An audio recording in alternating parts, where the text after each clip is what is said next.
Assalamualaikum warahmatullahi wabarakatuh. Waalaikumsalam warahmatullahi wabarakatuh.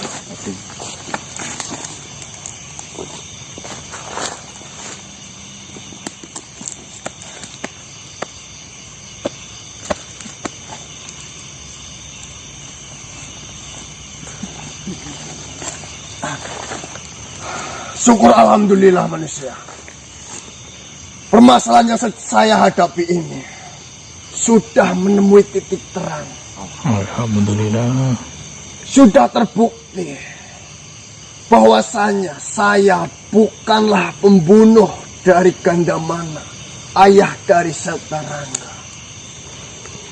Dan saya berterima kasih kepada kalian semua yang sudah berhasil menjelaskan bahwasanya sayalah bukan dalang di balik kematian dari Gandamana. Alhamdulillah, Pak De. Karena pada saat itu saya ingin berusaha menjelaskan kepada Setarangga, akan tetapi tidak ada kesempatan sedikit pun untuk saya menceritakan kejadian di mana terbunuhnya Gandamana itu. Setarangga sudah dikuasai oleh amarah yang sangat menggepul.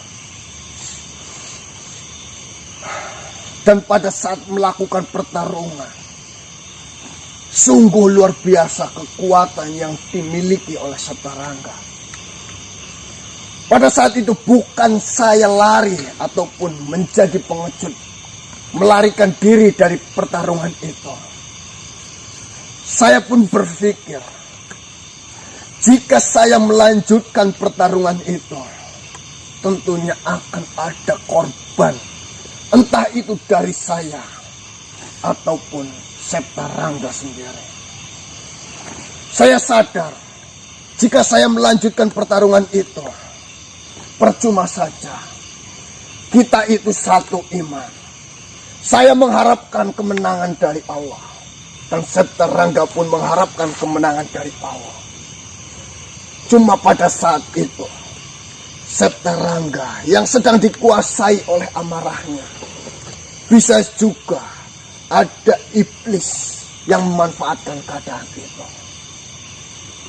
Ya, saya sangat mengerti itu, Pak De. Dan pada malam hari ini, Setarangga sudah berjanji kepada saya untuk melakukan pertemuan di hadapan kalian semuanya. Dan Setarangga ingin meminta maaf kepada kalian karena amarah yang menguasai dirinya membuat acara yang sudah disusun secara rapi itu gagal. Baik, Pak De.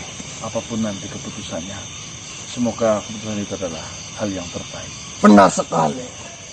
Mengenai pernikahan Dewi Manuta dengan Setarangga, nantinya saya akan serahkan kembali kepada Setarangga. Dan Dewi Manuta sendiri yang akan menjalankan pernikahan itu. Saya tidak bisa memaksakan untuk melanjutkan ataupun untuk menghentikan pernikahan itu. Karena saya tidak ada hak di dalam hubungan mereka. Baiklah, Pak De. Kita tunggu Tuan Setarangga. Jadi kau tahu, Tuan Pak De dah mau dulu. Assalamualaikum warahmatullahi wabarakatuh. Waalaikumsalam warahmatullahi wabarakatuh. Berdirilah. Saya Anak mohon muda. maaf kepadamu, Tuan Pak De kami ini. Berdirilah anak muda. Tak perlu kau melakukan hal itu. Berdirilah, Tuan. Tidak pantas seorang pendekar bertekuk lutut seperti itu. Betul. Setarangga, 1000 tahun saya harus begitu kepadamu. Saya akan lakukan. tidak perlu kau melakukan hal itu. Semua makhluk pernah melakukan kesalahan. Semua makhluk pernah melakukan hal buruk.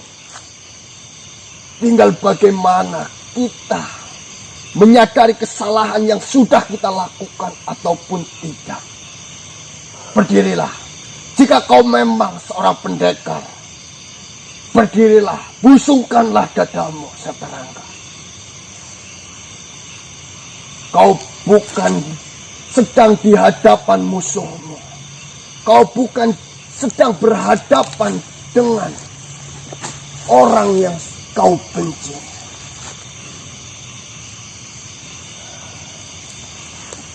Sungguh Tuan Pati Darmawulo, saya tidak bisa memaafkan diri saya sendiri bila mana tidak ada ampunan dari Tuan Pati Darmawulo. Tuhan saja Maha Pengampun. Apalah daya saya, hanya ciptaan. Saya memaklumi, jiwa mudamu masih menggebu. Yang terpenting di sini adalah kesalahan yang sudah kau perbuat. Kau harus menyadarinya. Dan kau harus berusaha untuk tidak mengulangi kesalahan itu lagi. Sebelumnya saya mohon maaf lagi Tuan Pati Darmawulo. Adanya dendam di dalam hati saya. Karena saya sedari kecil sudah diceritakan tentang kematian ayah saya. Orang tua saya. Dengan cerita-cerita yang tidak semestinya diceritakan kepada saya. Apalagi itu sebuah berita yang tidak pasti. Sampai saat saya tiba, saya sudah dewasa. Saya tersimpan dendam sangat membara kepada sang pembunuh orang tua saya. Itu mengapa ketika saya melihat pedang yang sama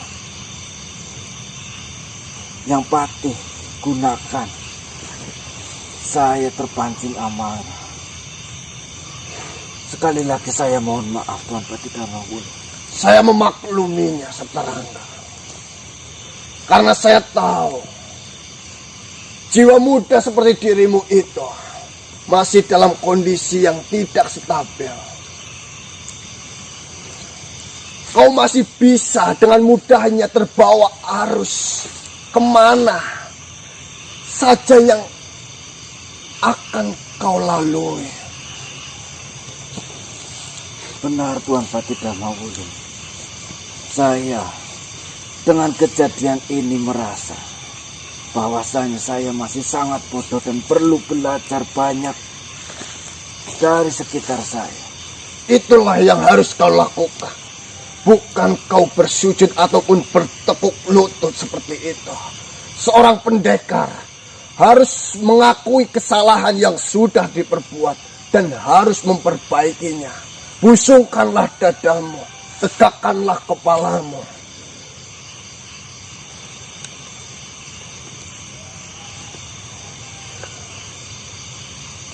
Apakah saya boleh menceritakan sedikit kejadian kematian ayahmu Gandamana agar kau lebih mengetahui kematiannya sesungguhnya itu seperti apa? Silakan Tuan Pati. Saya akan mendengarkan dengan seksama bagaimana orang tua saya, ayah saya bisa terbunuh. Pada saat itu saya memang diperintahkan oleh raja saya untuk mengambil sebuah pusaka ke kediaman Gandamana. Maka saya menjalankan tugas itu. Dan pada saat saya sampai ke tempat kediaman Gandamana, saya melihat banyak sekali pasukan yang sedang menyerbu kediaman Gandamana. Saya yang tidak tahu titik permasalahannya seperti apa. Karena yang saya tahu di situ adalah Gandamana. Saya berusaha menolong sebisa-bisa saya untuk menyelamatkan Gandamana. Tapi sayangnya, walaupun saya sudah berhasil mengalahkan beberapa pasukan yang menyerang Gandamana, saya tidak bisa menyelamatkan ataupun tidak bisa mempertahankan nyawa dari Gandamana itu. Tapi sebelum kematian Gandamana, dia berpesan terhadap saya. Dan Gandamana menyerahkan salah satu pedangnya kepada saya. Dan pedang yang satunya lagi diletakkan di atas tubuhnya untuk diserahkan anaknya nantinya. Dia mengatakan, kau pantas mendapatkan pedang ini. Kau anak muda yang bisa diandalkan untuk menggunakan pedang ini. Dan pedang yang satunya lagi, ini akan saya serahkan untuk anak ataupun keluarga saya. Itulah yang disampaikan terakhir oleh Gandamana. Dan mengenai manik-manik yang kau berikan ataupun tunjukkan terhadap saya, jujur saja saya tidak tahu mengenai hal itu. Bisa saja manik-manik itu jatuh dari ikat kepala saya di atas tubuh Gandamana pada saat saya berusaha mengangkat Gandamana dan membawa masuk Gandamana.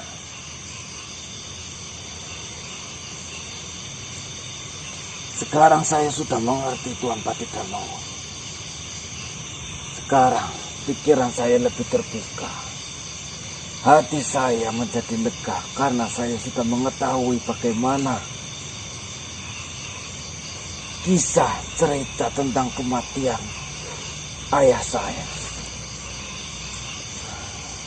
Jika boleh saya memberi saran untuk dirimu, hentikanlah pencarianmu terhadap pembunuh ayahmu itu. Karena saya yakin dendam itu bukanlah tugas dari dirimu. Saya yakin di dunia ini karma itu ada. Biarlah Tuhanlah yang membalaskan dendammu.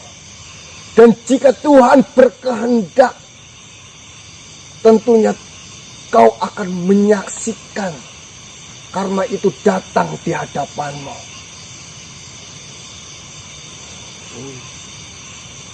Jadi, hentikanlah pencarian siapa pembunuh dari ayahmu. Biarkanlah Tuhan sendirilah yang akan membalaskan kematian ayahmu itu. Besar kecilnya, Tuan Patidharma Wulung lebih berpengalaman tentang kehidupan ini. Saya akan mengikuti saran dari Tuan Patidharma Wulung. Saya tidak akan mencari siapa sebenarnya yang membunuh ayah saya. Dan semoga saja ketika karma itu datang, saya berada di tempat itu untuk menyaksikan karma dari Tuhan kepada sang pembunuh ayah saya. Berdoalah yang terbaik. Ayahmu sudah tenang di sana. Lebih baik kau mendoakan ayahmu daripada kau sibuk mencari untuk membalaskan dendam yang ada di dalam tubuhmu. Pasti Tuan Patidharma, saya tidak ada hentinya mendoakan kedua orang tua saya yang memang sudah tidak ada. Ada satu hal lagi yang ingin saya tanyakan kepada dirimu, Setar. Silakan Patidharma. Mengenai hubunganmu dengan Dewi Manuta, saya akan serahkan kembali. Apakah kau ingin melanjutkan hubungan itu, ataupun kau akan menghentikan hubungan itu? Itu kembali lagi terhadapmu. Mohon maaf Tuan Patidharma Wulung. Dari kejadian ini, saya rasa saya tidak akan melanjutkan hubungan saya dengan Dewi Manuta. Saya sadar diri. Kesalahan ini dimulai dari saya. Saya tidak pantas dengan sifat saya yang masih memiliki dendam kepada orang lain. Saya tidak pantas bersanding dengan Dewi Manuta yang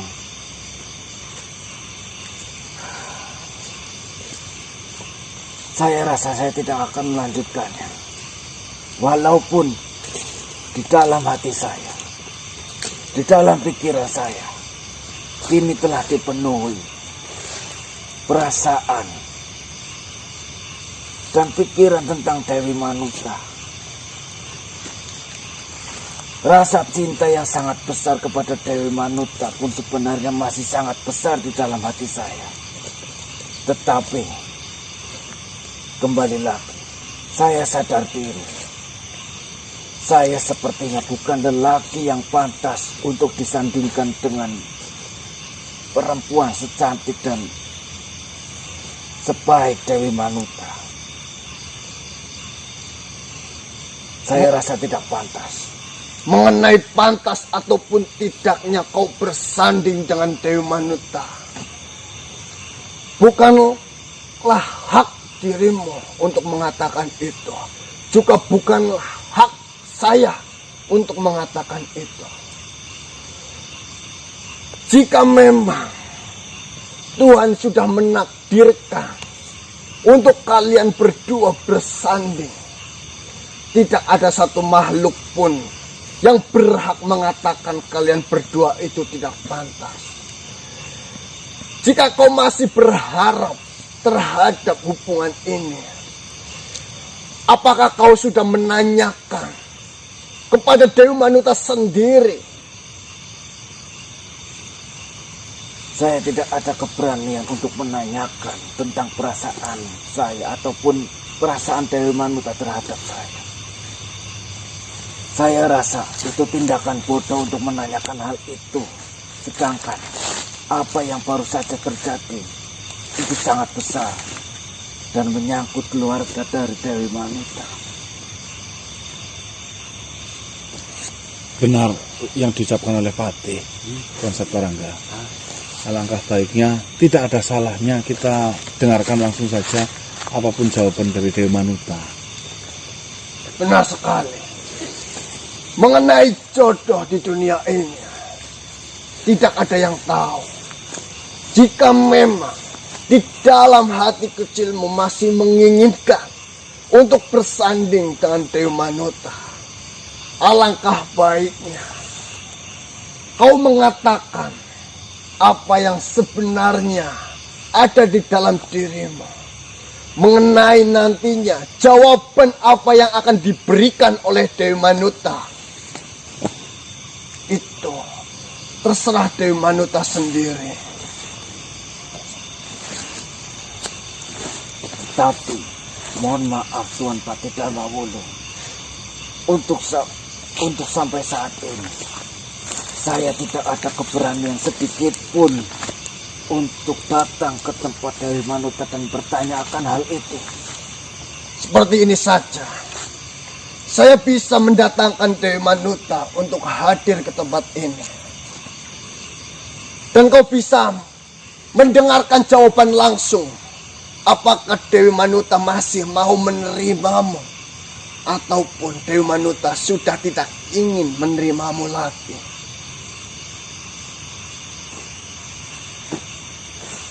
Bila mana itu jalan terbaik, saya akan terima. Saya akan tanyakan langsung kepada Dewi Manuta. Baiklah, saya akan berusaha mendatangkan Dewi Manuta untuk hadir ke tempat ini, agar permasalahan yang sedang kita hadapi ini tidak berlarut-larut. Baiklah Tuan Patih, saya siap. Baiklah.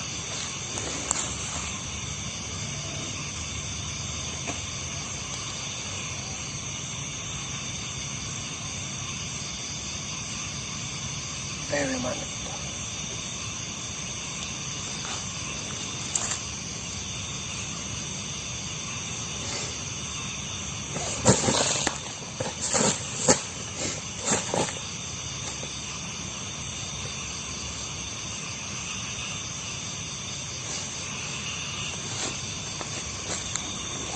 Assalamualaikum warahmatullahi wabarakatuh.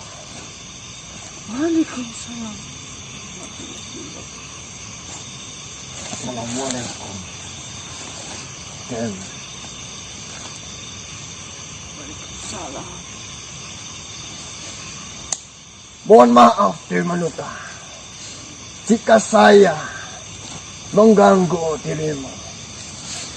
Saya sengaja mendatangkanmu ke tempat ini karena Setarangga ingin mendengarkan jawaban dari dirimu secara langsung. Apakah kau masih menerima Setarangga ataupun tidak?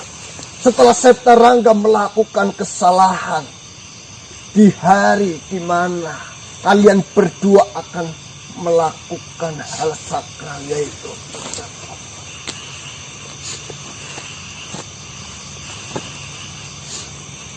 sebelumnya saya mohon maaf. Jadi, saya telah melakukan kesalahan besar di hari di mana kita akan menemukan. Ini di luar kendali saya. Aduh, malah nyesek. Saya mohon maaf.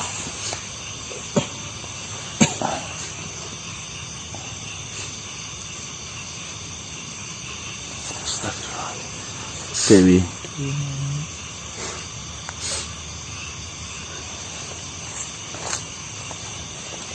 Iya mas, merinding.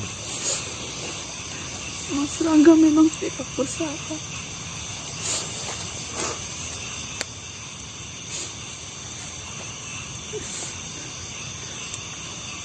Dan saya yakin semua yang terjadi memang kehendak dari Tuhan, mas.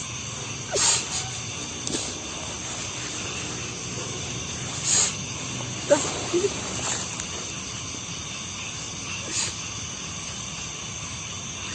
saya pun bingung.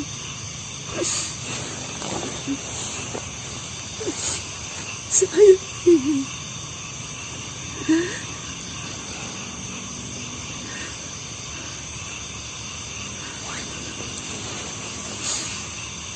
Untuk melanjutkan kegiatan kita atau membatalkan. Saya bingung, mas.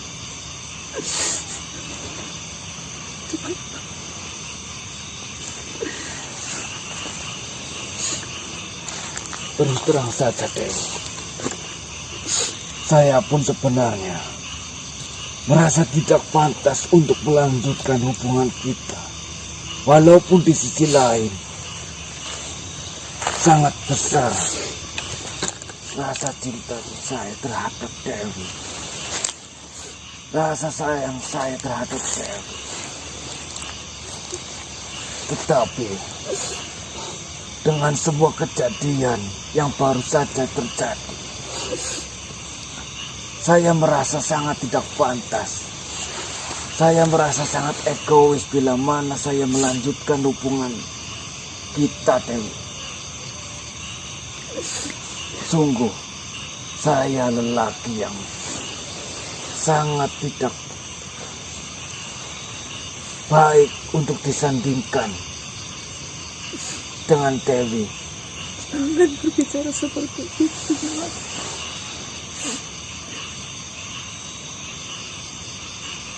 Astagfirullah.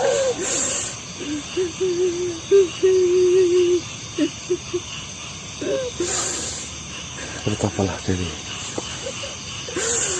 Mohon maaf, mohon maaf, memberikan Dewi waktu untuk menenangkan diri. baiklah Dewi Manuta. Saya, Setarangga, dan yang lainnya akan menunggu jawaban dari dirimu. Karena semua keputusan ini adalah kau yang menentukannya. Karena kaulah yang akan menjalani hidup bersama Setarangga. Jadi, alangkah baiknya sebelum kau memberi keputusan yang terbaik untuk kalian berdua, lebih baik kalian berdua menenangkan diri kalian masing-masing, tenangkan hati kalian masing-masing, dan jernihkanlah pikiran kalian masing-masing. Bersujudlah, minta petunjuklah apa yang harus kalian lakukan.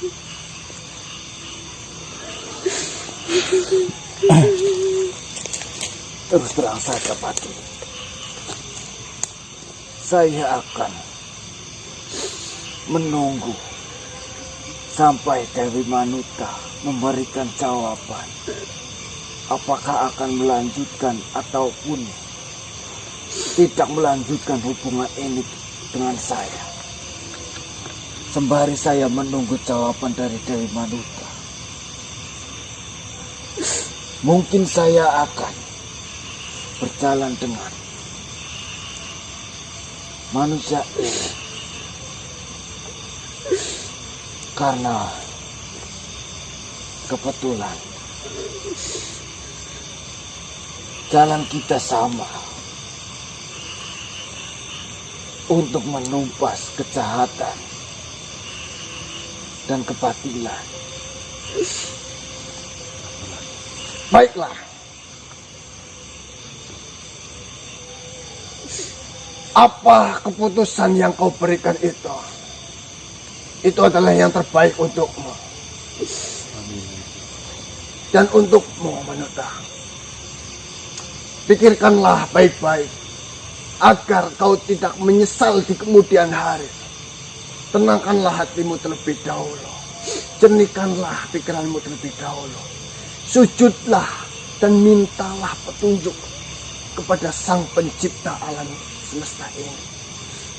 Baik, Tuan Pati. Dewi minta doanya agar kalian menemukan keputusan yang terbaik. Amin ya rabbal alamin. Dewi pamit. Assalamualaikum warahmatullahi wabarakatuh. Waalaikumsalam warahmatullahi wabarakatuh. Mohon maaf Setarang. Saya ingin mengajak kau ke tempat saya terlebih dahulu. Apakah kau berkenan untuk ikut saya? Baik, Tuan Pati Damawulu. Apapun permintaan dari Tuan Pati Damawulu, saya akan ikuti. Dan mohon maaf,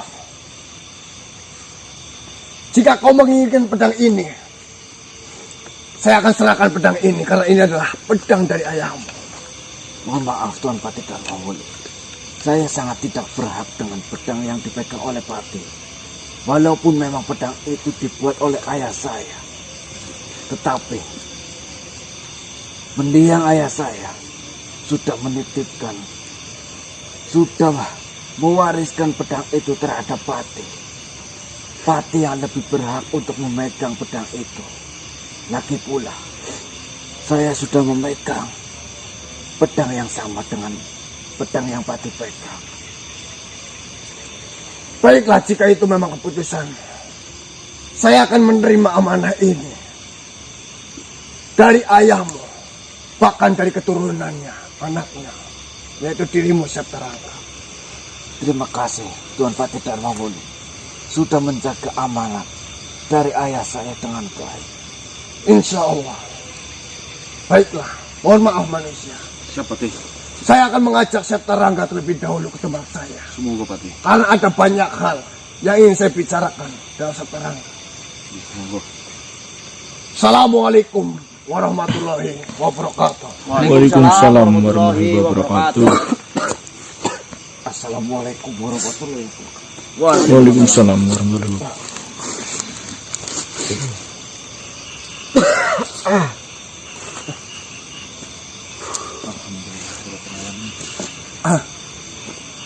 Alhamdulillahirrahmanirrahim, teman-teman.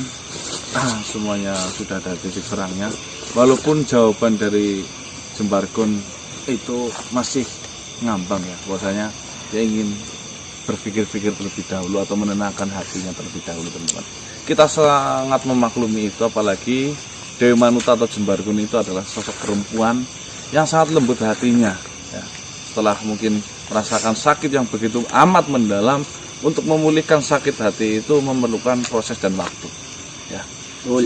Jika teman-teman seksama, ketika Patih Dharma Wulung mengucapkan atau mungkin berbicara dengan Tuan Saptarangga, saya berusaha untuk memanifestasikan ya, bahwasanya banyak sekali pihak dari Tuan Saptarangga yang ikut hadir datang ke tempat ini ya.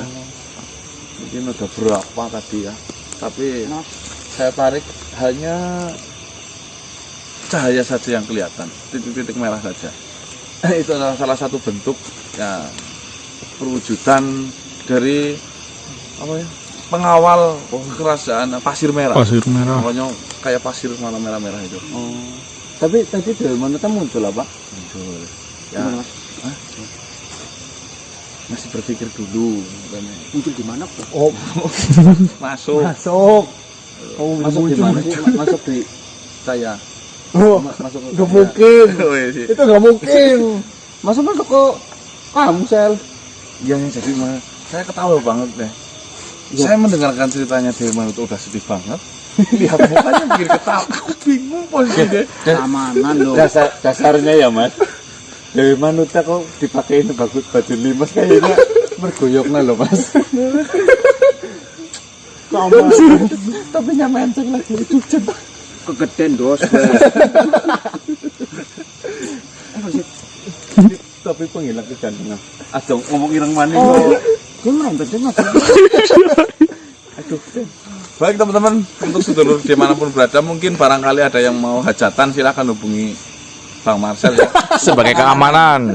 Karena Ya, itu cuman pengamanan, sementing tertib dan aman, butuh paling sorogan. Sorogan. tahu sorogan apa enggak? Ya, Wedangan. Lawu wedangan. medang khusus buat limas. paling enggak ya Apem. sepenggel dan pitik, tapi yang sudah ekornya mengkelung loh, Mas. Aduh, kemanggang. Jago itu. Kita kayak jago. Jalur kakek kan Mas Keke Bang Ruti. Ayo kita lanjut, mungkin ada apa yang bisa kita eksplor di sekitaran sini. Ya ini kayaknya hutan apa namanya? Di Sragen ya Mas? Iya. Encati. Tapi mulai ini. Sambil puyuh-puyuh. Tapi hati-hati itu ya. Banyak Lagi buku. Ula. Udang apa ora? Kata mana? Arep ana.